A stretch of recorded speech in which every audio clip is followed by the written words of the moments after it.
नमस्कार। ABP news के इस खास आयोजन में आपका स्वागत है। शिखर सम्मेलन। एक साल पहले सरकार बदली, अच्छे दिन के वादे के साथ। एक साल बीत चुका है। अब सवाल ये कि अच्छे दिन आ गए क्या? और आ गए तो क्या सबके लिए आए या कुछ ही लोगों के लिए आए? नहीं आए तो क्या उम्मीद भी चली गई? उम्मीद है तो क्या उम्मीद बढ़ी है या घटी है? बढ़ी है तो क्यों बढ़ी है? घटी है तो क्यों घटी है? ये सारे सवाल आज सरकार के सामने हैं। इसीलिए एबीपी न्यूज ने इस मंच का आयोजन किया है, शिखर सम्मेलन। आज 21 मई 2015 के दिन भर सरकार के मंत्री, विपक्ष के नेता, सत्ताधारी पार्टी के अध्यक्ष खुद सब इस मंच पर आएंगे और आपके सवालों के जवाब देंगे, अपनी बात रखेंगे उन लोगों के सामने जो खास मेहमान हैं हमारे ऑडियंस में, जिन्होंने कई दशकों से इस तरह के वादे, दावे देखे हैं, समझे हैं और समझाए हैं। तो शुरू करते हैं ये सिलसिला। एबीपी न्यूज प्रस्तुत करता है शिखर सम्मेलन, powered by HPL India, associate sponsor Prayag group, housing partner age group, technology partner national internet exchange of India और स्नैक पार्टनर प्रिया गोल्ड। इस सिलसिले में सबसे पहले हम आमंत्रित करेंगे उन सज्जन को जिनका नाम अपने आप में उनकी पहचान है। मराठी में जो गढ़ की रक्षा करता है उसे गडकरी कहते हैं। सरकार की तरफ से एक बड़ा मोर्चा संभाले सड़क परिवहन और राष्ट्रीय राजमार्ग मंत्री नितिन गडकरी। जयराम गडकरी।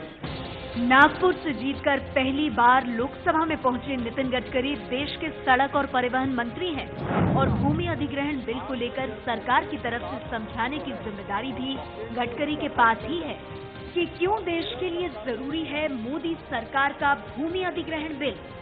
छात्र राजनीति से करियर की शुरुआत करने वाले गडकरी केंद्र में मंत्री बनने से पहले बीजेपी के राष्ट्रीय अध्यक्ष रह चुके हैं। 1995 में जब महाराष्ट्र में बीजेपी शिवसेना की सरकार थी, तब गडकरी वहां पीडब्ल्यूडी मंत्री थे और अपने कार्यकाल में उन्होंने महाराष्ट्र में फ्लाईओवर्स, हाईवे और एक्सप्रेसवे का जाल बिछा दिया था और उसी अनुभव का फायदा उठाने के लिए प्रधानमंत्री मोदी ने इन्हें सड़क और परिवहन का मंत्री बनाया। जिसकी कीमत वसूल हुए उसका टोल हम बंद करेंगे। टोल प्लाजा बंद करना गडकरी का सबसे बड़ा वादा है। भ्रष्टाचार का अड्डा बताने वाले आरटीओ बंद करके नया कानून लाने का वादा है। अगले 6 महीनों में 3 लाख करोड़ रुपए की सड़क परियोजनाएं शुरू करना, 12 बड़े बंदरगाहों को स्मार्ट सिटी के तौर पर विकसित करना और वाराणसी से कोलकाता तक जहाज चलाने का वादा है। नितिन गडकरी जी हमारे साथ यहां मौजूद हैं। मैं उनसे गुजारिश करूंगा कि वो मंच पर आएं। और सबसे पहले नितिन जी, आप 5 मिनट में हमें बताएं, घड़ी आप देख रहे हैं, घड़ी हम भी देख रहे हैं, 5 मिनट में आप बताएं कि अच्छे दिन आ गए क्या? देखिए, जो 65 साल में जिस पार्टी ने राज किया तो अच्छे दिन तो आए नहीं। भ्रष्टाचार, महंगाई, बेरोजगारी के विश्व रिकॉर्ड बने। हमने वादा किया था अच्छे दिन आएंगे, वो वादा हम पूरा करेंगे, पर यह वादा हमने 5 साल के लिए किया था। अब केवल 12 महीने हुए हैं। काफी बातें अच्छी हुई है। जैसे किसी भी देश के इकोनॉमिक पैरामीटर्स को अगर समझना है तो उससे देश की स्थिति और दिशा निश्चित हो सकती है। हमने जब शासन में आए तो 4.25% जीडीपी था, तो आज 7.5% तक पहुंचा है। Skill development, technology, innovation, entrepreneurship, e governance, digital India की बातें हो रही है। और केवल बातें नहीं हो रही है, तो 15 करोड़ गरीब लोगों के बैंक में खाते खोले गए।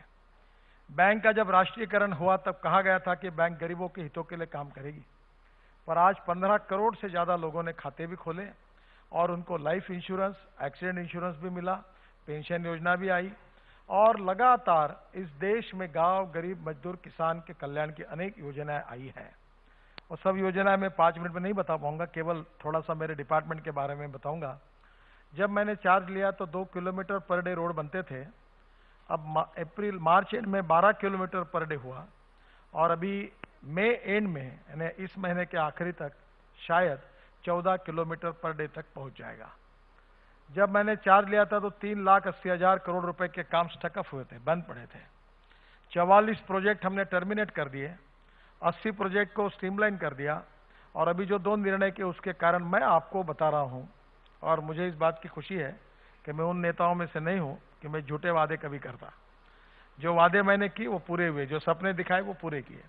मैं आपको बताना चाहता हूं कि आपको 1.5-2 महीने के अंदर एक भी हाईवे का काम बंद नहीं दिखेगा, जो हमारे वर्क ऑर्डर दिए थे, जो रुके थे। और हमने ये तय किया है कि 3 लाख करोड़ के रोड हम 6 महीने में वर्क ऑर्डर देंगे, क्योंकि देश की इकोनॉमी को हम बूस्ट करना चाहते हैं। और 1 लाख करोड़ के काम मैं ऑलरेडी दे चुका हूं। अब मुझे पैसे कैसे आएंगे, कहाँ आएंगे, ये जब आप पूछेंगे तो मैं सबका जवाब आपको दूंगा। 101 नदियों को जलमार्ग के रूप में हम परिवर्तित कर रहे हैं।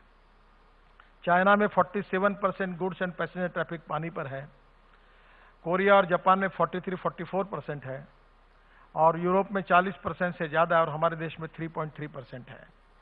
अगर हम रोड पे जाते हैं तो अगर 1.5 रुपये खर्चा आता है, रेलवे से रुपया आता है, तो पानी पे जाने के लिए 30 पैसे आते हैं। पार्लियामेंट के आखिरी दिन जो एजेंडा था उसमें हमारा बिल पेंडिंग है 101 रिवर को इनलैंड वाटरवेज में बनाने का। 5 वाटरवेज ऑलरेडी सरकार ने मान्यता दी, जिसका काम शुरू किया है। वाराणसी में लैंड एक्विजिशन शुरू हुआ है। वाराणसी, हल्दिया और साहिबगंज झारखंड में तीनों जगह हम लोग मल्टी मॉडल हब बना रहे हैं, और मैं 1 साल के अंदर ही आपको वाराणसी में जहाज में बिठाकर मैं आपको कलकत्ता लेके जाऊंगा। सी प्लेन को हमने अनुमति दी है, कैटरमैरन हाइवरक्राफ्ट की अनुमति दी है। नए नए technology locker made in India हम कर रहे हैं। अभी मैं आज कोचीन जा रहा हूं, एक ऐसा रिसर्च है कि पानी से 8 ऊपर पर चलने वाला एक जलमार्ग पर एक जलदूत, वायुदूत जैसा, हवाई जहाज जैसा हम लोग एक टेक्नोलॉजी पर बना रहे हैं। अगर वो सक्सेस होगा तो देश के ट्रांसपोर्ट सेक्टर का चित्र बदलेगा। 5 नए पोर्ट बना रहे हैं, लगभग 1 का करार आने वाले 15 दिन में होगा। ड्राई पोर्ट बना रहे हैं, और निश्चित रूप से ट्रांसपोर्ट में सबसे अच्छी बात है कि स्वच्छ भारत, प्रदूषण मुक्त भारत और सुरक्षित भारत। तो निश्चित रूप से ये जो पेट्रोल डीजल के कारण जो पोल्यूशन होता है, इसके बजाय इथेनॉल, बायोडीजल, बायोगैस और इलेक्ट्रिसिटी पर हम कन्वर्ट करना चाहते हैं देश को। जो सिटी बसेस है वो डीजल बस का कन्वर्शन इलेक्ट्रिक बस में कन्वर्शन करने का प्रोग्राम हमने तैयार किया है। अब ई रिक्शा शुरू हुआ, ई ऑटो रिक्शा शुरू कर रहे हैं। और इतना ही नहीं तो किसानों की समस्या बहुत गंभीर है। गेहूं, चावल और गन्ना लगा के एक प्रॉब्लम सॉल्व नहीं होगा। हम 8 लाख करोड़ का इंपोर्ट पेट्रोल, डीजल, गैस का करते हैं। इस देश का किसान पेट्रोल, डीजल और पावर तैयार कर सकता है, और हम जल्दी ही किसानों ने तैयार किए हुए इथेनॉल पर, ऑलरेडी 100% इथेनॉल पर हमारे यहाँ एक बस नागपुर में चलती है, अब 100 बसेस चलने वाली है। पूरे उत्तर प्रदेश की ट्रक ट्रांसपोर्ट बसेस किसानों ने तैयार किए हुए इथेनॉल पर चल सकती है। पेट्रोल में 85% इथेनॉल जा सकता है। अभी हमारे पास बायोडीजल है। हल्दिया के प्रोजेक्ट में हमने रेलवे इंजन बायोडीजल पर चलाया, ट्रक चलाई, और 15 दिन के बाद मैं जा रहा हूं हल्दिया में, उसको ग्रीन पोर्ट जाहिर करके पूरे फंक्शन बायोडीजल अवेलेबल होगा, जो 95% emission of carbon dioxide, carbon monoxide करेगा, और जो 46 रुपीज पर लीटर अवेलेबल है। तो ये देश में टेक्नोलॉजी के साथ देश का विकास कैसे हो, इसकी विजन रखने वाले, निर्णय करने वाले, प्रशासकीय क्षमता रखने वाले, और पूरी दुनिया में हिंदुस्तान की प्रतिष्ठा, आन बान और सम्मान बढ़ाने वाले प्रधानमंत्री मिले, जो निर्णय करते हैं। इसीलिए तो आपको मौका मिलता है कि निर्णय सही किए कि गलत किए, इसकी चर्चा करने का। पहले तो चर्चा करने का मौका ही मिलता नहीं था, क्योंकि निर्णय नहीं होते थे। तो मेरा आपको विश्वास है कि निश्चित रूप से आने वाले समय में अच्छे दिन आए हैं, अच्छे दिन आने की शुरुआत हो रही है, पर आपकी सभी अपेक्षा पूरी करने के लिए समय लगेगा। काफी पॉजिटिव ट्रेंड पर देश चल रहा है, और आने वाला समय अच्छा होगा, अच्छे दिन आएंगे, और गांव, गरीब, मजदूर, किसान के लिए निश्चित रूप से अच्छे दिन आएंगे, और देश प्रगति और विकास की ओर जाकर दुनिया के नंबर 1 की ताकत बनेगा, ये मेरा विश्वास है। धन्यवाद।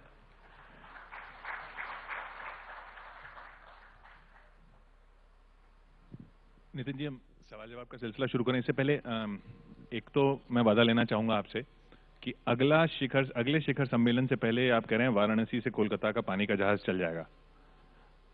वैसे अभी चल रहा है, उसके लिए अगले की जरूरत नहीं है।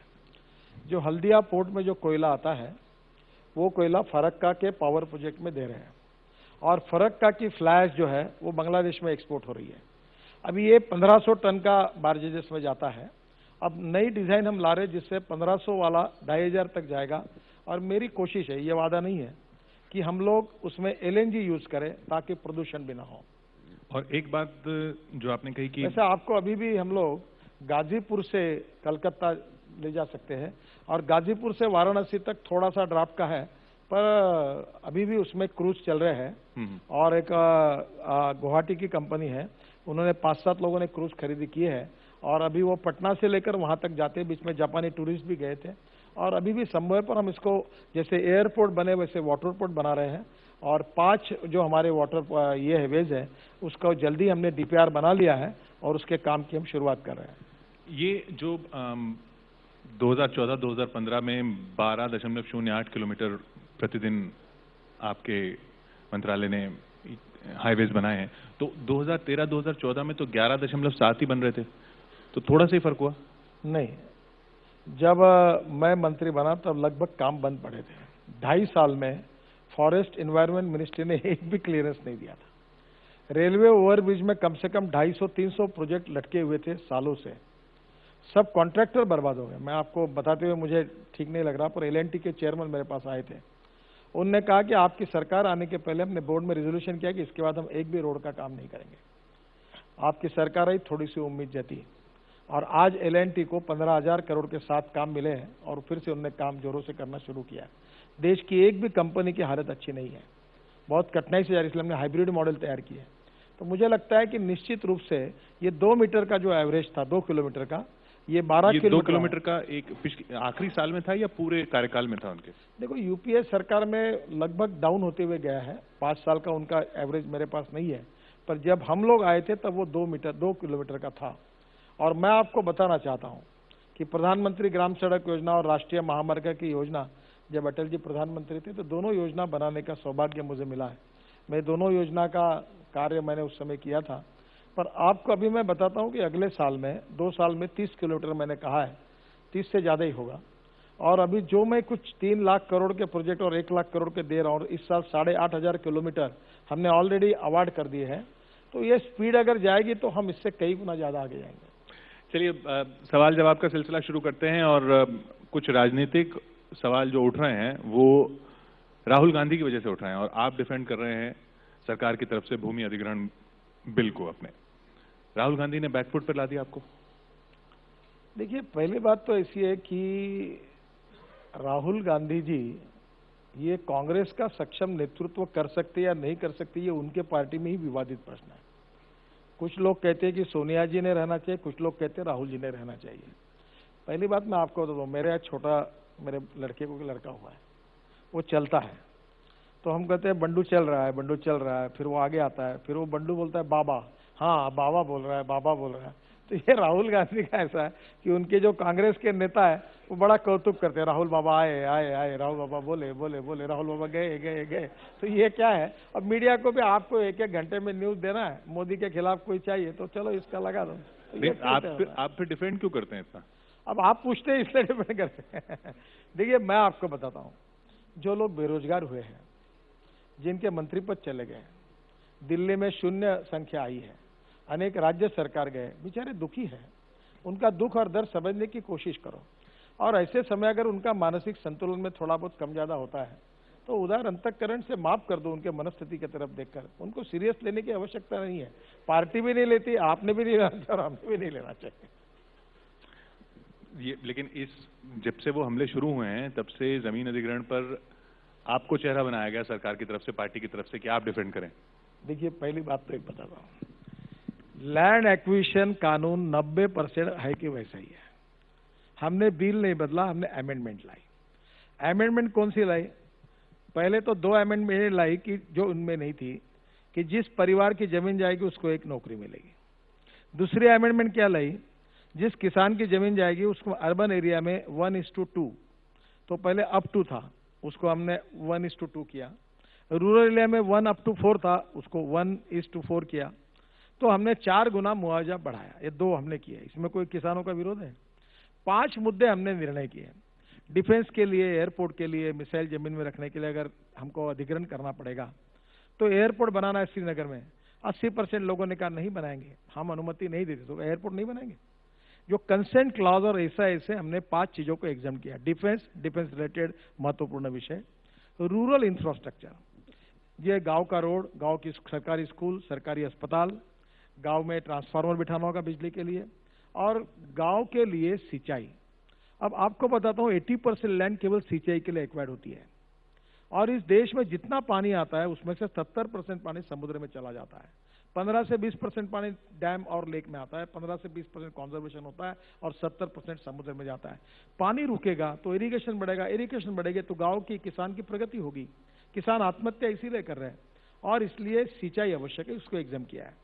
दूसरा, इस देश में 1% लोग केवल है जो 10 लाख रुपए के ऊपर का घर खरीद सकते हैं। Affordable housing, low cost housing के लिए हमने लैंड नहीं चाहिए, उसके लिए एग्जाम किया। तीसरी बात जो है इंडस्ट्रियल कॉरिडोर। क्या मुझे बताइए, दिल्ली, मुंबई, चेन्नई, बेंगलुरु में इंडस्ट्री होगी?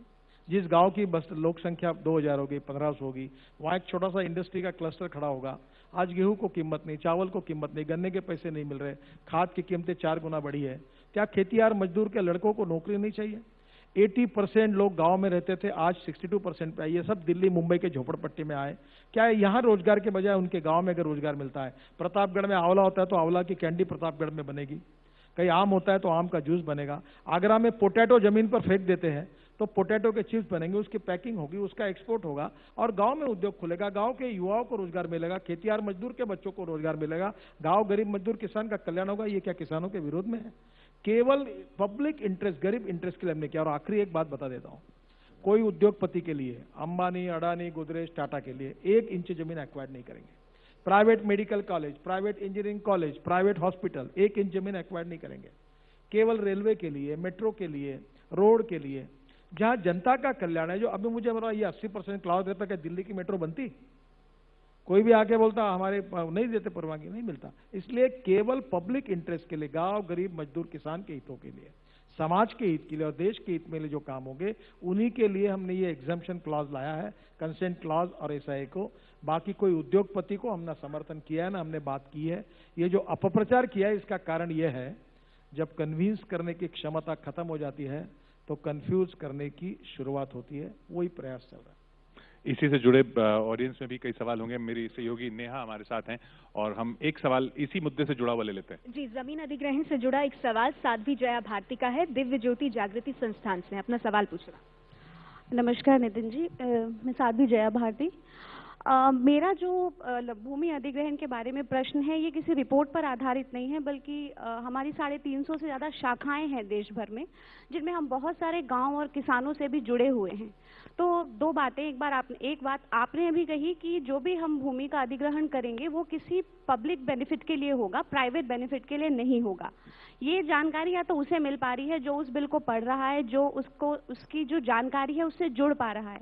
लेकिन जो किसान है ना, तो वो जो मास कम्युनिकेशन के बहुत सारे तरीके हैं उनसे जुड़े हुए हैं, और कंफ्यूजन का बहुत बड़ा स्कोप बना है। आपकी सरकार से ये उम्मीद रही कि रोजगार भी बढ़ेगा। रोजगार के लिए सीधी सी बात है, संसाधन भी चाहिए, इन्वेस्टमेंट भी चाहिए। कोई इन्वेस्टमेंट भी तभी करेगा अगर उसके पास उसका कोई सेटअप लगाने के लिए लैंड होगा। तो लैंड एक्विजिशन जरूरी है, ये समझ में आता है।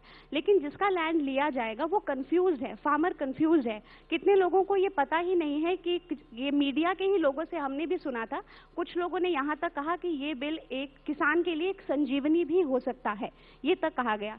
लेकिन जहां पर हमें लग रहा है कि एक गैप है सरकार का किसान के साथ कम्युनिकेशन का, उसको बताने का, इसको फिल करने के लिए सरकार क्या कर रही है? आपकी बात बिल्कुल सही है कि इस बिल के बारे में बहुत कंफ्यूजन फैला गया है। ये गांव, गरीब, मजदूर, किसान के विरोध में है, ये उद्योगपति और कारपोरेट के समर्थन में है। और आपकी क्षमा मांगकर मैं कहूंगा कि एक बार एक चैनल पे बड़े गया था तो उनने गलत दिखा दिया। तब मैंने कहा कि आप इतनी बड़ी चैनल हो, आप गलत क्यों दिखते हो? बिल मैंने बनाया है, आप ये कह रहे ये बिल में नहीं है। एक नेता थे, वो तो पढ़ने लगे मेरे सामने, मतलब कानून में नहीं है, दिखाओ कागज। तो एक तो वो नहीं था उसमें लिखा हुआ। तो क्या हुआ है कि लोगों को गुमराह करने की कोशिश हो रही है। पहली बात, आपने बहुत अच्छा सवाल पूछा। हम किसानों के परिवार को जो रेलवे के लिए, जो पब्लिक इंटरेस्ट की बातों के लिए सरकारी स्कूल, सरकारी अस्पताल, सिंचाई, मेट्रो या ऐसी बातों के लिए अगर जमीन एक्वायर्ड होगी तो उनको रोजगार भी देंगे और उनका पुनर्वसन भी करेंगे। दूसरी बात यह है, हमने मुआवजा जो है वो 4 गुना कर दिया। और एक छोटी घटना बता, देखो मैं आपसे अनुरोध करूंगा, आप ये दिल्ली से मेरा एक आक्षेप है, ये जो 0.001% जो एक माइक्रोस्कोपिक माइनॉरिटी दिल्ली में है, ये इंडिया के लोग हैं, इनको भारत पता ही नहीं है। हम गांव से आते हैं, हमारे सुख दर्द ना आप समझते हो ना कुछ। रोज रात को आपके अंग्रेजी मीडिया में हम केवल देखते रहते, हमको कोई समझ में नहीं आता। एक बात बताता हूँ, मैं नागपुर से हूँ, वहाँ भारत सरकार का WCL करके उपक्रम है, वहाँ कोल माइन से कोल निकालते हैं। उनका 50 साल का कोल प्रोडक्शन 35 मिलियन टन था। अब मैं मंत्री बना और मैंने 1:4 नियम बनाया। 2000 किसानों को मैंने मुआवजे के चेक्स बांटे, वो उमरेड तालुका उधर 1200 करोड़ रुपए बांटे गए। उसके बाद परिणाम ये हुआ कि 3 माइंस का ओपनिंग हुआ, जिसमें हंसराज अहीर और पीयूष गोयल आए, मैं भी था। और अब हमारे MD मिश्रा करके उनने जाहिर किया कि हर महीने के 25 तारीख को मैं एक माइन ओपन करूंगा। तो साल भर में हमारा कोल का उत्पादन 35 मिलियन टन से 100 मिलियन टन होगा और कम से कम 25,000 नए युवाओं को रोजगार मिलेगा। ये स्थिति वहां है। और मेरे पास लोग आते, मैं आपको बताऊंगा, मेरे अभी मैंने आपके मराठी कार्यक्रम में बताया, वो बैठा था सामने जिसका मामा था, वो परिवार मेरे पास आता है, हमारी जमीन लो, हमको पैसे दो। आज जो किसान है वो अनेक जगह चाहता है और हम लोग कोशिश कर रहे हैं कि हम किसान को इक्विटी दे सकते हैं क्या। अगर रोड बनेगा तो टोल अगर मिलता रहेगा तो उसमें उसको रिटर्न, क्योंकि कुछ लोगों ने कहा कि इसको एक समय करोड़ रुपए दे देते, बेचारा खर्चा कर डालता, उसको इनकम परमानेंट मिलना चाहिए, सोचा जा सकता है। अच्छे सुझावों के लिए सरकार ओपन है। हम किसानों के विरोध, मैं किसान हूं, 70,000 एकड़ गन्ना हमारे क्षेत्र में लगा हुआ है, हम कैसे किसानों के विरोध में निर्णय करेंगे। इसलिए ये बिल किसानों के विरोध में नहीं है। और दूसरी बात देखिए, 13 जून को मैंने विज्ञान भवन में एक सभी राज्यों के मुख्यमंत्री और मंत्रियों को बुलाया था। यही पृथ्वीराज चौहान कांग्रेस के मुख्यमंत्री, उनका पत्र मेरे पास है, ये हुड्डा जी के सरकार का पत्र मेरे पास है, ये आनंद शर्मा जी ने जयराम रमेश को लिखा हुआ पत्र मेरे पास है। कम्युनिस्ट सरकारों सबने इस कानून के बारे में आपत्ति उठाई थी। और आज जब मैं पार्लियामेंट के बाहर बात करता हूं कि ये तो हित में, बोले हमको भी पता है हित में है। मतलब विरोध क्यों करते हो? बोले पब्लिक परसेप्शन में ऐसा गया है कि ये जो एक्ट है ये किसान के विरोध में है, अगर हम आपको सपोर्ट करेंगे, हम समझ रहे, बोले सपोर्ट करेंगे तो हमारी अड़चन होगी। देखिए ये कानून किसान के विरोध में नहीं है।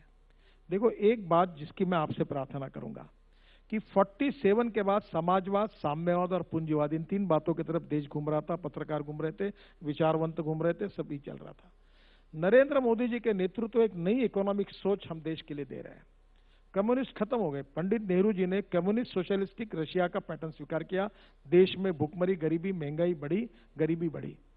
चाइना ने तो कम्युनिज्म को छोड़ दिया, रशिया ने भी उसको छोड़ दिया। अब मैं आपको बताना चाहता हूं, गरीब को केंद्र बिंदु मानकर, गांव गरीब मजदूर किसान का कल्याण करके, innovation, technology, entrepreneurship, digital India, इसकी बात करते हुए गांव गरीब मजदूर किसान का विकास कैसे हो, उसको केंद्रित करके जो नीति हम चला रहे विकास की, ये देश के भविष्य को बदलेगा, गरीबी को दूर करेगा। और ये मुद्दा जो है वो ये वैचारिक मतभिन्नता का है और एक माइक्रोस्कोपिक माइनॉरिटी है जो विकृत मनस्थिति की है, जो देश के विकास को रोकना चाहती है। और वही लोग कुछ नेताओं को घेर के उनको उल्टा समझाकर, उनके पार्टी भी चिंतित है, उनके भी नेता चिंतित है, उनको गलत गलत बताकर विकास को रोकने के लिए कोशिश की जा रही है। शायद इसमें यह भी हो सकता है कि हम नहीं कर सके तो तुम भी मत करो, हम तुम्हारा भी रोड नहीं बनने देंगे, तुम्हारे भी पोर्ट नहीं बनने देंगे, तुम्हारे भी मेट्रो नहीं आने देंगे, नए उद्योग भी आने नहीं देंगे, बेरोजगारों को रोजगार भी नहीं बनने देंगे। जैसे 60-65 साल गरीबी, भुखमरी, बेरोजगारी में हमने देश को रखा, वैसे ही रखेंगे। और फिर लोगों के पास हम जाएंगे और कहेंगे कि देखो इन्होंने कुछ नहीं किया, गरीबी दूर नहीं की, बेरोजगारी दूर नहीं, फिर और माइनॉरिटी के मन में डर पैदा कर देंगे। गांव गरीब मजदूर किसान को कह देंगे कि ये पूंजीपतियों की और कारपोरेट की सरकार है और देश को बचाना है तो हमको वोट दो। यही नीति है, दूसरा कुछ नहीं इसके। ये कांग्रेस का तो हो सकता है, लेकिन शिवसेना तक, अब परसेप्शन की जहां तक आप बात कर रहे हैं, वो सामना में एडिटोरियल लिख रहे हैं कि मंगोलिया के लोग ज्यादा किस्मत वाले हैं, महाराष्ट्र के किसानों को तो कुछ नहीं मिला, वहां $10 बिलियन दे आया। आप इतने बड़े पत्रकार हैं, अरे भाई ये भी समझ लो, कहीं भी नजर, आपके साथी है ना। हाँ तो साथी है ना, कहीं भी नजर है, कहीं भी इशारा है, कहीं ऐसा। अनेक दुख दर्द के विषय राजनीति में कहीं ना अलग अलग प्रकार के होते हैं, और ये थोड़ा बहुत चलता ही है, उसमें कोई ऐसी बात नहीं है। नहीं, पर ये थोड़ा बहुत वजन बढ़ाया जा रहा है ना विपक्ष की बात में। देखो, मेजॉरिटी उनके मन में भी बात जो है वो हमारे समर्थन में है। थोड़ा बहुत बातें कही है, उनको हम कन्विंस करेंगे। जी, वरिष्ठ पत्रकार अरविंद मोहन हमारे साथ हैं। जी अरविंद, मैं ये पूछना चाहता हूं कि आप ट्रांसपोर्ट मिनिस्टर हैं या रियल एस्टेट के मिनिस्टर हैं? क्योंकि भूमि अधिग्रहण से लेकर ट्रांसपोर्ट की हर परियोजना में रियल एस्टेट का डेवलपमेंट ही फोकस लगता है कि रोड के दोनों तरफ की जमीन, रेल के दोनों तरफ की जमीन, वो इस कानून बनने के साथ ही नोटिफाई हो जाएगा कि वो सरकार के हाथ में आ जाएगा, वो जिसको मन हो उसको दे। मुझे लगता है आप जैसा व्यक्ति ऐसा सवाल क्यों पूछ रहा है। मैं जो रोड बनाता हूँ, नेशनल हाईवे, उसमें तो कोई रियल एस्टेट आती नहीं। मैं जो देश के हाईवे बनाता हूँ, मैं कोई नोएडा के रोड नहीं बना रहा हूँ और गुड़गांव के रोड नहीं बना रहा हूँ। ये गुड़गांव के रोड जो इसकी बात आप कर रहे हैं, वो जमीन एक्वायर्ड की हुड्डा ने और बिल्डरों को बेची। जो नोएडा की बात कर रहे हैं, वहाँ की जमीन एक्वायर्ड समाजवादी पार्टी और मायावती जी की सरकार ने की। मैं जो रोड बनाता हूँ वो कश्मीर से कन्याकुमारी तक के मसले, मेरा बिल्डर के साथ कोई संबंध नहीं। एक बात जरूर है कि रोड बनाने से जमीन की कीमत बढ़ती है, और मैं इंफ्रास्ट्रक्चर का मंत्री हूँ, और रोड बनाने से एक ही बात आपको कहूंगा। अमेरिकन प्रेसिडेंट जॉन केनेडी का एक वाक्य मैंने अपने ऑफिस में लिख कर रखा है। जॉन केनेडी ने यह कहा था कि American roads are not good because America is rich, but America is rich because American roads are good. तो रोड से प्रॉस्पेरिटी आती है, और रोड के विकास से एक नए विकास की इतिहास की शुरुआत होती है, और रोड बनाना देश के लिए बहुत आवश्यक है। ये आपने जो बोला कि पैसे कहाँ से आएंगे, मैं आपको बताऊंगा। जो 1 लाख करोड़ 3 लाख करोड़ के आप प्रोजेक्ट दे रहे हैं, तो ये पैसे जहां से आएंगे, जो हम समझ रहे हैं, उस पे तो आरबीआई गवर्नर भी अलार्म की घंटी बजा रहे हैं कि आप प्राइवेट लोगों को बोल देते हैं कि वो इन्वेस्ट करेंगे, पर वो असल में तो सरकारी बैंकों से ही लोन लेके इन्वेस्ट करते हैं, और फिर वो लोन जो है वो खराब हो जाते हैं, तो असल में पैसा सरकार ही दे रही है। पहली बात तो ऐसे है कि पहला आप समझ लीजिए मैं क्या कह रहा हूँ। मेरा एक ट्रैक रिकॉर्ड है कि मैंने 10 करोड़ रुपए सरकार से लेकर 4000 करोड़ पब्लिक से खड़े करके 8000 करोड़ के काम किए हैं। ये Bombay Pune express highway, Worli Bandra sea link, ये 55 फ्लाईओवर बनाए, तब लोग मेरे पर विश्वास नहीं रखते थे। अब पहली बात, मेरे पास 42,000 करोड़ का बजट है, ठीक है, तो वो बजट मेरे पास है। फिर मेरे पास 70,000 करोड़ रुपए टैक्स एग्जम्पशन बॉन्ड करने की अनुमति है, तो 70,000 प्लस 42,000 करोड़ ये है। फिर मेरे पास NHAI AAA रेटिंग की नेशनल हाईवे अथॉरिटी है, जिसका टोल इनकम 8,000 करोड़ है। अब 20,000 करोड़ के 20 साल के लिए इस इनकम को मैं सिक्योरिटाइज करूंगा, तो कोई भी बैंक मुझे 1,50,000 करोड़ देती है। अब मेरे पास 5,000 किलोमीटर के रोड पूरे हुए EPC मोड में, जिनकी अंदाजन कीमत 1 लाख करोड़ है। अब मैं देश भर के पेंशन फंड वालों को, इन्वेस्टर्स की कॉन्फ्रेंस बुला रहा हूँ अगले महीने में, और उनको बुलाकर कहूंगा कि मैं रिटर्न्स गारंटी देता हूँ, इन्वायरमेंट फॉरेस्ट क्लियरेंस की जरूरत नहीं, लैंड एवरीथिंग इज रेडी, एक्सप्रो अकाउंट खोल देता हूँ, आप बोलो तो डेली पैसे देता हूँ, आप मुझे लो इंटरेस्ट से पैसे दो। पेंशन फंड, इंश्योरेंस फंड, ये उसमें से मुझे मिल जाएंगे, तो मुझे 1-1 लाख 2-2 लाख करोड़ की ऑफर पड़ी हुई है। तीसरी बात, मैंने हाइब्रिड मॉडल तैयार किया। हाइब्रिड मॉडल का मतलब ये है कि अगर 1,000 का प्रोजेक्ट होगा तो 400 करोड़ रुपए मैं दूंगा, सरकार देगी, 600 करोड़ उसको लाना है। अब 600 करोड़ में 30% इक्विटी, उसको 18 करोड़ ही लाना है। अब मैं आपको ये 600 करोड़ 180 करोड़ लाना है 30% ने। अब देखिए कि प्रश्न ऐसा है कि बैंक उसको फाइनेंस करेगी, लैंड एक्विजिशन हम करेंगे, इन्वायरमेंट फॉरेस्ट क्लियरेंस हम करेंगे, रेलवे ओवरब्रिज हम करेंगे, उसको बस गए बार और काम शुरू करना है, और उसको एन्युटी बेस पर हर साल इंटरेस्ट कॉस्ट प्लस 2% प्रॉफिट, हम उसके रिटर्न्स वापस कर देंगे, टोल हम कलेक्ट करेंगे। उसमें 17 प्रोजेक्ट आ रहे हैं। फिर मेरा शिपिंग की इंडस्ट्री है, शिपिंग कारपोरेशन में और 12 मेजर पोर्ट में मेरा टर्नओवर, प्रॉफिट नहीं टर्नओवर, डॉलर में है। अब डॉलर में मुझे 6,000 करोड़ का टर्नओवर है। अब 6,000 करोड़ का डॉलर का इनकम है, इसको एक फाइनेंशियल इंस्टीट्यूशन में अगर मैं लाऊंगा तो मुझे आज कोई भी 1 लाख करोड़ डॉलर में लोन देगा। डॉलर में लोन देगा तो इंटरेस्ट रेट 2% 2.5% रहेगा, मुझे हेजिंग करने की जरूरत नहीं, क्योंकि मेरा जो इनकम डॉलर में, मैं डॉलर में वापस करता हूं। अब JNPT में मैं एक 4,000 करोड़ का रोड बना रहा हूं। ICICI बैंक ने 12% ब्याज से पैसे दिए थे। हमारे चेयरमैन उस समय थे, उनको मैंने कहा आप क्यों रुपीज में ले रहे हो, डॉलर में क्यों नहीं ले रहे हो, आप तो इनकम टैक्स कमिश्नर है, आपको नहीं ध्यान में आ रहा है? तो बोले साहब देंगे, बोले बिल्कुल। मैंने उठाया फोन, ICICI बैंक के चेयरमैन चंदा कोचर को फोन किया, मैंने कहा ये 4,000 करोड़ आप डॉलर में क्यों नहीं देती? बोले हम तैयार हैं। तो मैंने बोला इंटरेस्ट क्या लो मैं, तो बोले LIBOR प्लस 3%। मैंने कहा चंदा जी 3% काय के ले रहे हैं आप, 0.50 लो। बोले ठीक है। अब 4000 करोड़ का रोड मैं 15 दिन में शुरू कर रहा हूँ, उसका लोन मैं डॉलर में कन्वर्ट कर रहा हूँ जो 3% पे आएगा। अब ये इनलैंड वाटरवेज के लिए मैं डॉलर में पैसा करके 2-2.5% से इसका IRR जो है, इंटरनल रेट ऑफ रिटर्न, जो 12% इंटरेस्ट के बजाय अगर 3% आएगा तो IRR तो वैसे भी वायबल है। अब पानी पे जाओगे तो 30 पैसे खर्चा है, रोड पर जाओगे तो 1.5 रुपए खर्चा है, रेलवे से जाओगे तो 1 रुपए खर्चा है, और उसमें अगर मैं 3% पर इंफ्रास्ट्रक्चर अगर खड़ा होता है तो कॉस्ट और कम हो जाएगी।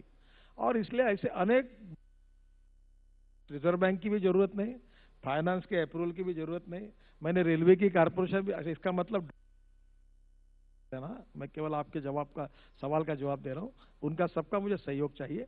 मैं अपनी रेलवे कारपोरेशन भी मैंने बना ली, रोड कारपोरेशन भी मेरी है, फिर नॉर्थ ईस्ट के लिए भी एक कॉर्पोरेशन मैंने बना ली, अब फाइनेंस का भी पीछे पड़ो अरे भाई ये भी समझ लो, कहीं भी नजर, आपके साथी है ना। हाँ तो साथी है ना, कहीं भी नजर है, कहीं भी इशारा है, कहीं बहुत महत्वपूर्ण है। That is a philosophy. If there is a will there is a way, and if there is no will there is only survey, discussion, seminar, committee, sub committee and research group. My strong political will for the development of this country and the leadership of Narendra Modi, ये दो बातों के आधार पर हम देश के तकदीर को, देश के भविष्य को, ये हमारा देश है, इसका विकास करना चाहते, इसको बदलना चाहते, ये हमारी इच्छा शक्ति है। और मैं आपको डंके की चोट पर बताता हूं, मेरी एक एक बात रिकॉर्ड करके रखना, नहीं तो मुझे जरूर बुलाना, और उसके लिए मुझे पूरी तरह से ब्रेकिंग न्यूज लगा के एक्सपोज करना। एक एक बात कह रहा हूं वो पूरी होकर रहेगी, और मैं जितना बोल रहा हूं उससे 25-50% ज्यादा होकर रहेगा। इतना काम हमारा सरकार आपको करके बताएगी। अगले मुद्दे पर बढ़ते हैं, इस उम्मीद के साथ कि 25-50% डॉलर का रेट ना बढ़ जाए, फिर तो सारा ही खेल बिगड़ जाएगा, क्योंकि आप डॉलर में लोन ले रहे हैं। नहीं वो बढ़ेगा नहीं, देखिए। अच्छा नहीं, मैं अगले मुद्दे पर डॉलर बढ़ता का हूं। रुपीज में जब कन्वर्ट करेंगे तो बदलेगा। जब लोन हमने डॉलर में लिया और डॉलर में वापस किया तो हेजिंग होगा ही नहीं। पर ये रोड में प्रॉब्लम आ रहा है। जी जी, आप जो कह रहे हैं कि जो डॉलर का कन्वर्शन अभी 62 रुपए है, जो मैं डरता हूँ, 63 अब मैंने 63 हो गया, ये एक चिंता का विषय है। और कल अगर खुदा ना खास्ता अगर 80 हो गया तो मेरा तो बैंड बाजा बच जाएगा। मैं अच्छा काम करने के लिए जाऊँ और लायबिलिटी बढ़े, तो मेरी हिम्मत नहीं है करने की।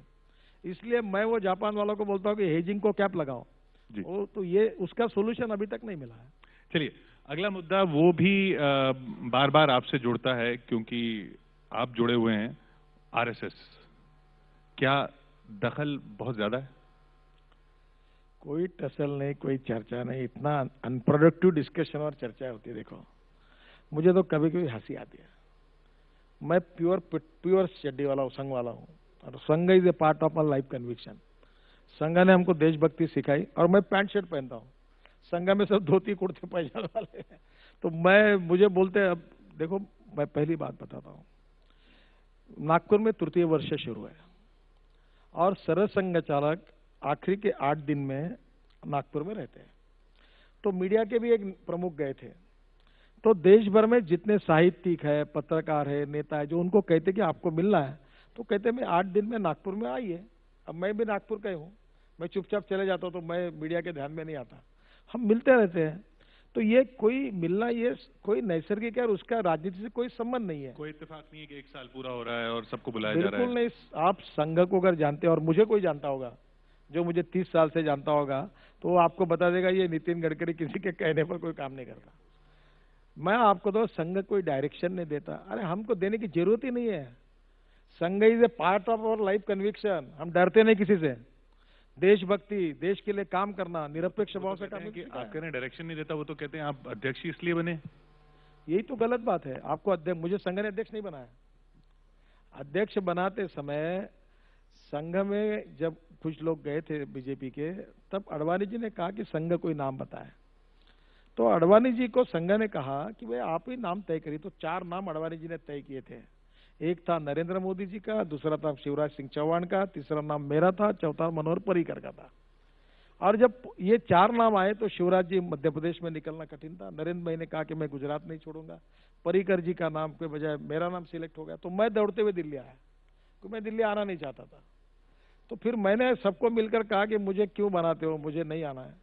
फिर मैं संघ के पास गया और मैंने कहा कि मुझे नहीं बनना है, मुझे फिर आखिर में कहा तो जनरल सेक्रेटरी बोला मुझे दिल्ली मालूम नहीं, दिल्ली मुझे पसंद नहीं, दिल्ली में जाना नहीं चाहता, दिल्ली से मैं एडजस्ट नहीं हो पाऊंगा। तो नहीं, बोले आप बीजेपी के नेता चाह रहे हैं, आप जाओ, आप काम करो, हम आपके साथ खड़े रहेंगे।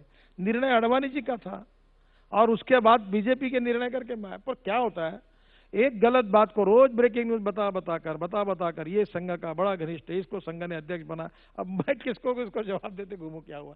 तो ये सच्चाई है, इसकी कोई भी बात आप वेरीफाई करिए। दुर्भाग्य से image versus reality and ground relative versus perception, ये बात हमारे पास ऐसी पीछे चिपकी हुई है कि कभी कभी हम जातिवादी है, हम सांप्रदायिक है, हम एंटी माइनॉरिटी है, दुनिया भर की बातें हमारे बारे में फैलाई जाती है। तो ये कभी कभी ये सच्चाई नहीं है। मेरा आपसे अनुरोध है कि आप डिटेल में जाइए, रिसर्च करिए, सच्चाई का पता करिए। और ये मनोहर पर्रिकर गए, वो मुझे बता रहे थे मैं बीजेपी में आने के पहले संघ चालक था गोवा में, वो स्वयं सेवक है 67 के।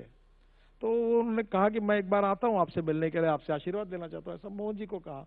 तो उन्होंने कहा ये 8 दिन में आप आइए, इसलिए वो गए। राजनाथ सिंह जी भी मेरे घर पर गए, तब मुझे बता के गए कि मैं ऐसे जा रहा हूँ, तब मैं नहीं जा पाया क्योंकि मैं दिल्ली में था उस दिन। एक मेरे यहाँ बांग्लादेश का डेलीगेशन आने वाला था, तो वो भी गए।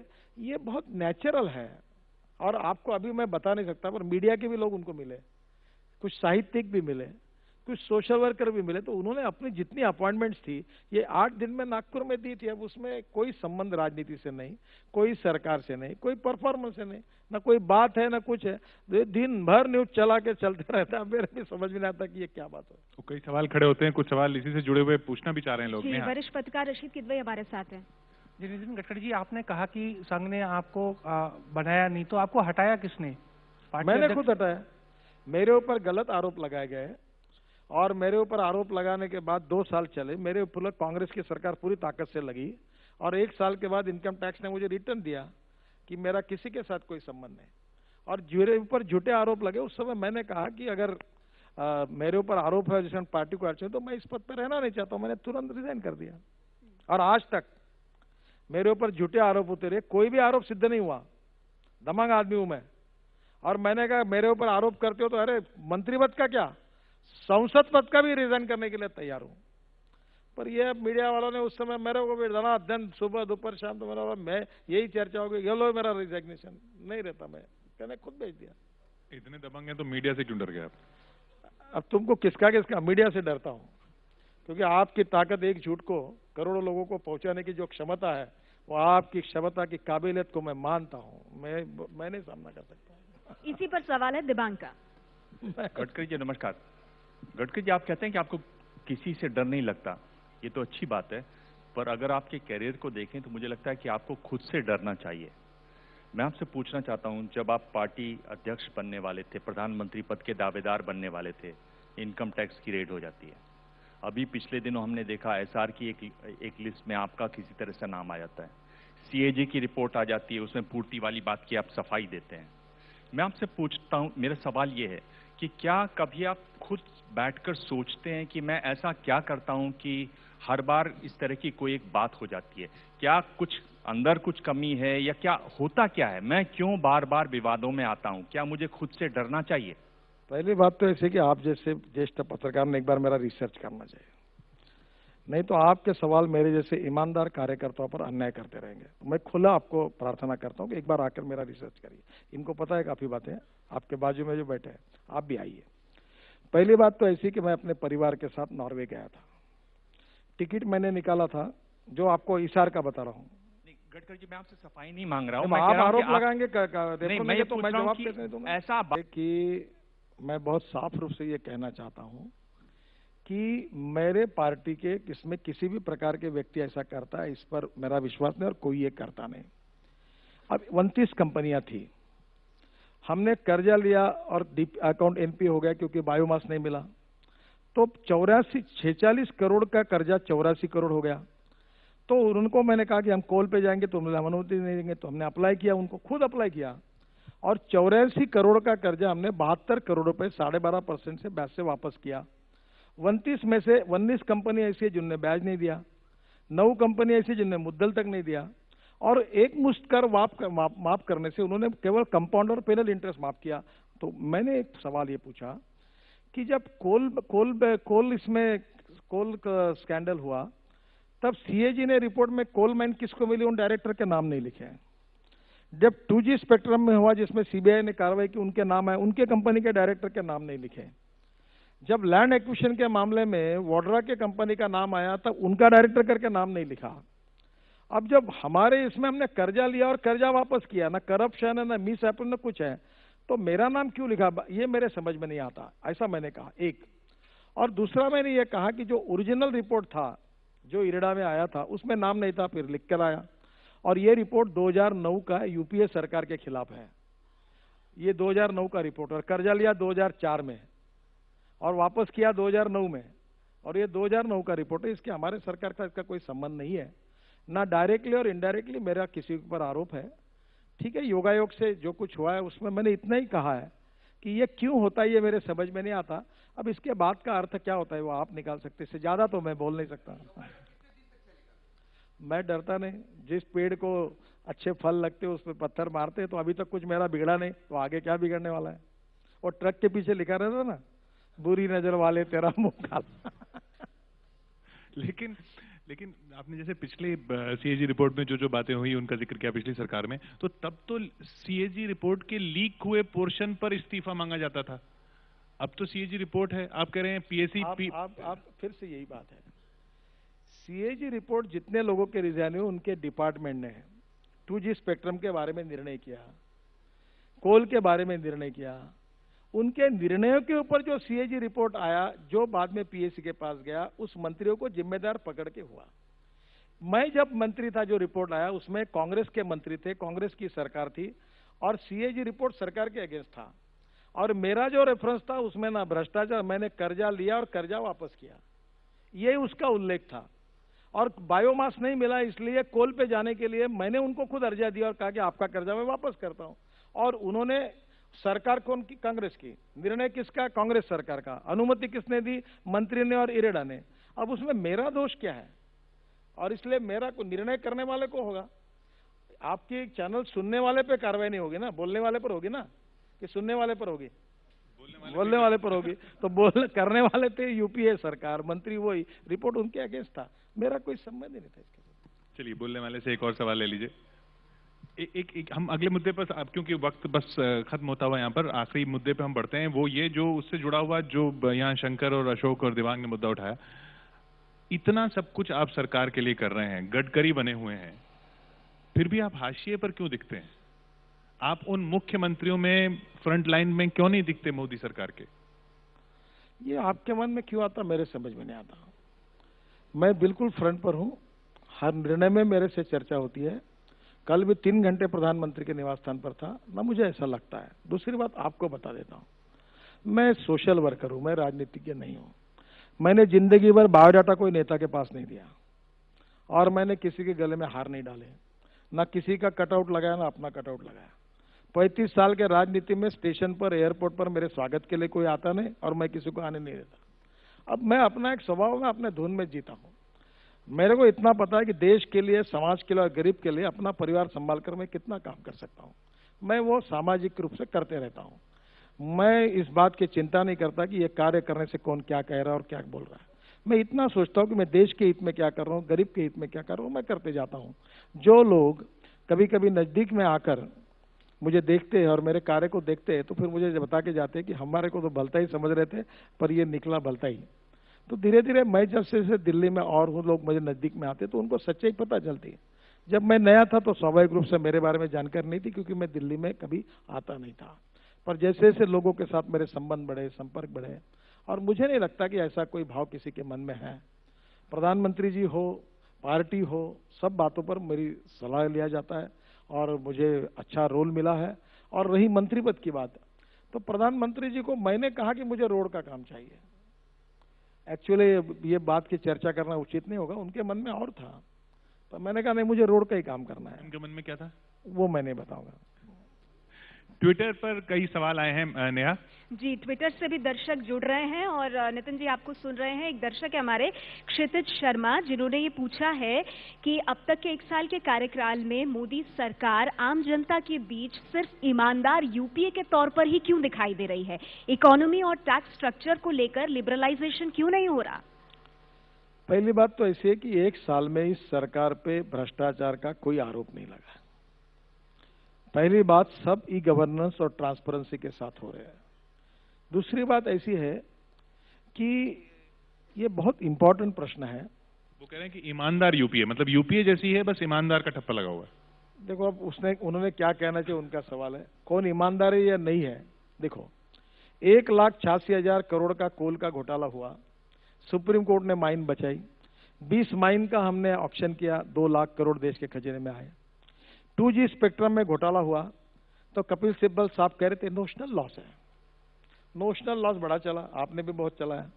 अब हमारे रविशंकर प्रसाद ने उसका ऑक्शन किया, देश को 1,03,000 करोड़ रुपए खजाने में मिले।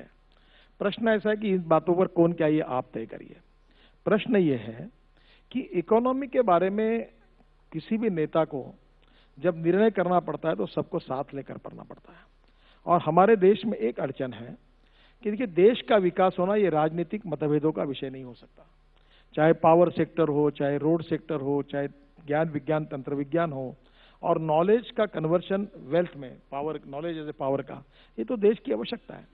और इसलिए आवश्यकता ये है कि कुछ बातों पर राजनीति ना हो। देश के विकास के मुद्दों पर अगर आम सहमति बनती है और उसके ऊपर सभी पार्टियां अगर उसको सहयोग करती है तो देश का विकास होगा। We are a rich nation with a poor population, और ये गरीबी दूर करनी है तो विकास के मुद्दों पर कुछ जगह यूनानिमिटी लानी पड़ेगी। और वो कोशिश नरेंद्र मोदी जी भी करते हैं, हम सब लोग भी कर रहे हैं, और हम सब के सहयोग से इस देश को। फिर वो उस सवाल का भाव शायद ये था कि नीतियां तो लगभग वही हैं जो यूपीए सरकार की थी, तो फिर बदला क्या? अभी आप बता रहे कि लैंड एक्विजिशन कानून बदला, अभी आप बता रहे कि आपने वो तो लागू ही नहीं हो पा रहा। देखो, मैं आपको एक बात बताता हूँ, क्या है, हमारे देश में विचार भिन्नता से ज्यादा विचार शून्यता का प्रॉब्लम है। अब आप नाराज मत होना, मैं आपके लिए नहीं कह रहा हूं। ये आप दोनों डफरा बजाते हैं। पहले बोलते किसानों का अन्याय क्यों कर रहे, लैंड क्यों ले रहे हो, इस पर सवाल पूछते हैं। फिर बोलते देश का विकास क्यों नहीं हो रहा, क्यों नहीं इंडस्ट्री आ रही, क्यों नहीं रोड बन रहे। अरे भाई, लैंड एक्विजिशन नहीं हो रहा इसलिए नहीं हो रहा। दोनों बाजू से लोग बोलते हैं, आपका अधिकार है बोलने का, मैं उसको दोष नहीं देता। देखिए, प्रश्न ये है, जो महत्वपूर्ण बात है कि देश में नीतियों में बदल है। नेहरू जी का कम्युनिस्ट सोशलिस्टिक पैटर्न का अप्रोच और अभी कांग्रेस ने स्वीकार किया हुआ जो एंटी डेवलपमेंट का अप्रोच, उससे नरेंद्र मोदी का टेक्नोलॉजी, इनोवेशन, एंटरप्रेन्योरशिप और डिजिटल इंडिया की बात करते हुए गांव, गरीब, मजदूर, किसान को केंद्र बिंदु मानकर एक तरफ पेंशन की योजना हो, 12 रुपए में एक्सीडेंट इंश्योरेंस की बात हो, दूसरी ओर किसानों के खाद की कीमतें कम करने का प्रयास हो, और दूसरी ओर एग्रो प्रोसेसिंग इंडस्ट्रियल स्ट्रक्चर इसमें कॉरिडोर में बनकर किसानों को राहत देने की बात हो। कहीं ना कहीं हमारी इकोनॉमिक सोच में अंतर है।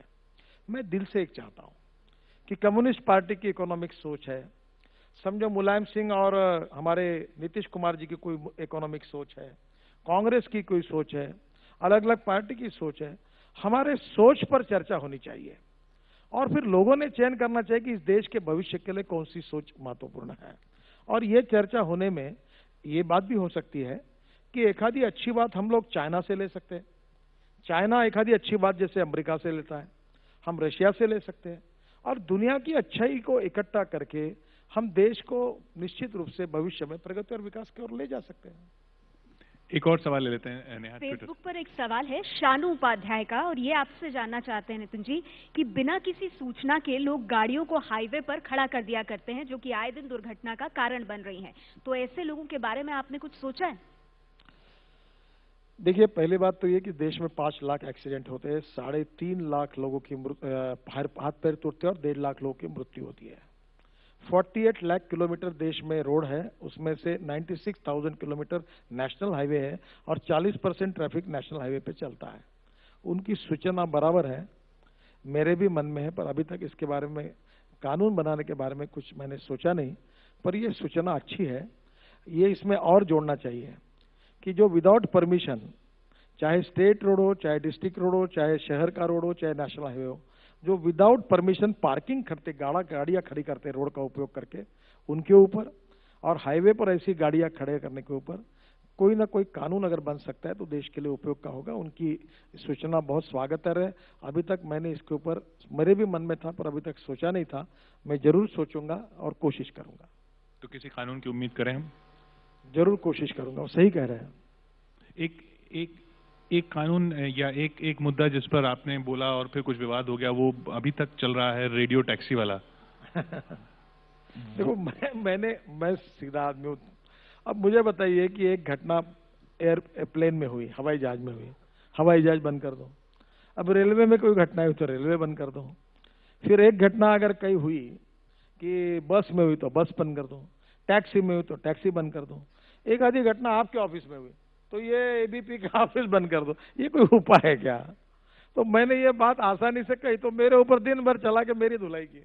अब मैं आपको बता दूं, आप बाद में लोग बोल रहे हैं कि आप बोल रहे हो वो सही है। देखो, घटना का संबंध कार से नहीं है, घटना का संबंध बस से नहीं है, घटना का संबंध रेलवे से या हवाई जहाज से नहीं है, घटना का संबंध मानवीय प्रवृत्ति से और दुष्प्रवृत्ति से है। उसके खिलाफ कार्रवाई करनी चाहिए।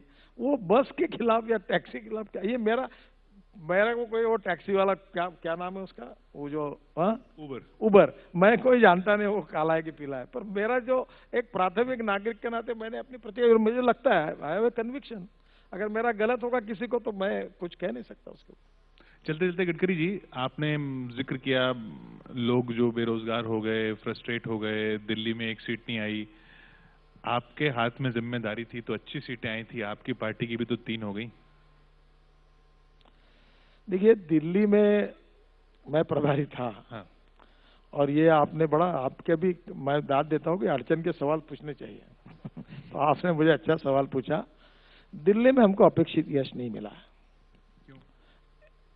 क्यों नहीं मिला इसकी चर्चा इस व्यासपीठ पर नहीं हो सकती, पर पार्टी में इसकी चर्चा हुई।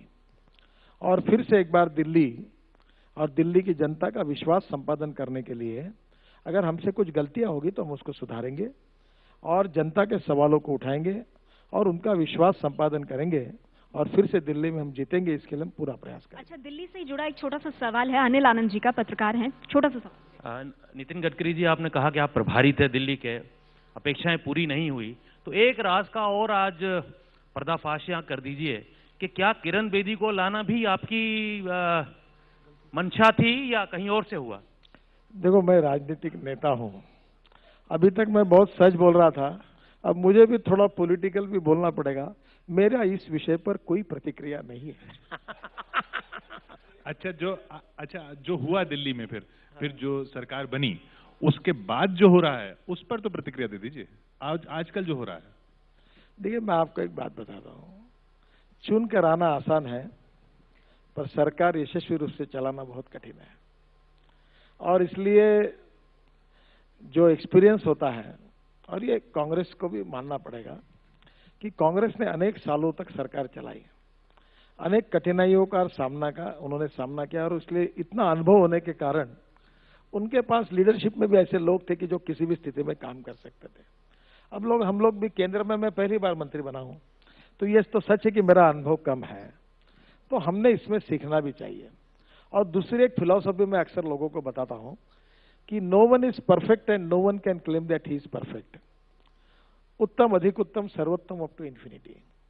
जब राजनीति में कुछ नेताओं को जब अहंकार होता है कि मैं ही सही हूं और मैं ही लोकप्रिय हूं और मैं जो करूंगा वही ठीक है, तो फिर गड़बड़ होती है।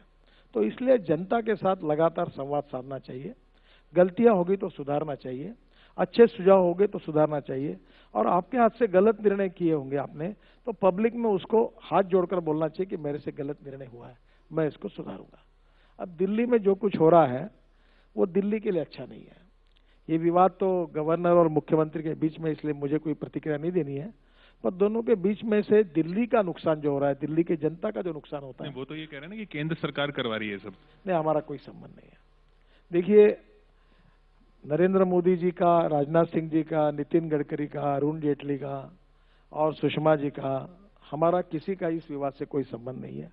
उन्होंने कोई चीफ सेक्रेटरी का प्रस्ताव भेजा, एलजी ने किया, कॉन्स्टिट्यूशन है, संविधान है, नियम है, ये दोनों के बीच का झगड़ा है। ये बात अलग है कि कुछ लोग चाहते हैं कि ये झगड़ा मोदी वर्सेस केजरीवाल बने, पर ये हम बिल्कुल बनने नहीं देंगे। इस विषय के साथ हमारा कोई संबंध नहीं है। वो दोनों आपस में क्या निपटाना है वो निपट ले और अपने प्रॉब्लम को सॉल्व करे। भारत सरकार इसमें कोई हस्तक्षेप नहीं करना। लेकिन पूर्ण राज्य के दर्जे के तो आप भी पक्षधर थे ना, तो वही मुद्दा, तो बेसिक मुद्दा तो वही है। वो निवेदन दे दें राष्ट्रपति को और प्रधानमंत्री को, उनके मांग पर सहानुभूतिपूर्वक विचार करेंगे। आपने कांग्रेस के अनुभव की तारीफ की, कांग्रेस के राहुल गांधी ने भी मंच पर नहीं, माफ कीजिएगा, संसद में आपकी तारीफ की, और वो लेफ्ट हैंडेड कॉम्प्लीमेंट था बिल को लेकर। नहीं, वो मेरे अकेले में भी तारीफ करते रहते हैं। अब मेरे मित्र है तो आप क्यों उनको बिगाड़ते हो? आप जो जिस तरह से अपनी बात रखते हैं, कहीं विपक्ष को मौका नहीं मिल जाता? अरे वे जिस खुर्ची पर बैठते हैं ना विपक्ष में, वो जो व्यक्ति एक बात करता है इधर बैठ के, वो वहां जाके वही बात करता है। अब ये सच्चाई है। कल हम भी वहां जाएंगे तो हम भी वैसी बात करते हैं, वैसी ही करते हैं। हमारे पार्टी में देखो कार्यकर्ताओं को बड़ा अच्छा लगता है पुतला दहन करना, आंदोलन करना, कहीं निषेध लेना, काले झंडे दिखाना, क्योंकि हमने 25 साल वही किया है। तो ये कार्यक्रम का जैसा एक एक्सपर्टाइज हासिल हुआ है हमको, कभी भी उठाव करो, क्योंकि क्या है आदमी का डीएनए भी उसमें बन जाता है। अब रूलिंग पार्टी की मानसिकता में आना और गुड गवर्नेंस के द्वारा, सरकार के द्वारा जिम्मेदारी से काम करना, तो ये डीएनए को, स्वभाव को बदलने के लिए थोड़ा समय लगता है। अब कांग्रेस वाली अपोजिशन पार्टी के मूड में है, उनको अनुभव मिल रहा है, उनको और ज्यादा अनुभव मिले, और अपोजिशन पार्टी का मोड पकड़ लिया उन्होंने, आप मानते हैं मोड पकड़ लिया? अभी तक तो वो पकड़ नहीं पा रहे थे। वो तो आप तय करें। अभी कांग्रेस पार्टी में मुझे लगता है कि कांग्रेस पार्टी के लोग हैं, उनको ही निर्णय करना है। पर देखो, जो विरोध करते हैं तो वो स्वाभाविक होता है, ये करना ही पड़ता है। नहीं किया तो अपोजिशन चुप बैठी है करके आप निकाल, तो उसको बोलना ही पड़ता है। तो ये चलने वाला लोकतंत्र है, इसका तकाजा है, ये चलते रहेगा। आपने कहा 5 साल का वक्त देना चाहिए अच्छे दिन के लिए। देखिए, एक बात मैं कह रहा हूं, कोई भी सपना और कोई भी निर्णय 1 साल में पूरा नहीं होता। किसी भी सरकार का मूल्यांकन करने के लिए कम से कम 5 साल उसकी नीतियों का एनालिसिस होना चाहिए, उसके कार्यों का, उसके कार्यक्रमों का अध्ययन होना चाहिए। इस देश ने कांग्रेस को 60-65 साल दिए हैं। नरेंद्र मोदी जी इतना ही कह रहे कि हमको 5 साल दो, 60 महीने दो। और मैं आपको बताता हूं, अगर इस 5 साल में 60 महीने में अगर हम अच्छा काम नहीं कर सकेंगे तो माए बाप सरकार आप ही है, आप निर्णय करके हमको बदल सकते हैं। फिर जीतेंगे? हम तो उम्मीद रखते ही है, जीतने के लिए काम कर रहे हैं। और नागपुर में आप भी 3 लाख वोटों से जीता हूं, फिर अगले बार भी जीतूंगा, कोई प्रॉब्लम नहीं। मैं जनता में काम करता हूं, लोगों के सवालों को सुलझाता हूं। 3-3 हजार लोगों को रोज मिलता हूं जब जाता हूं वहां, और छोटे छोटे लोगों से मेरा संपर्क, और नागपुर का विकास भी अच्छा हुआ है तो लोग मुझे निश्चित चुनेंगे। पर चुनना या नहीं चुनना ये नागपुर की जनता का अधिकार है, मैं उनको अपनी बात केवल कह सकता हूं।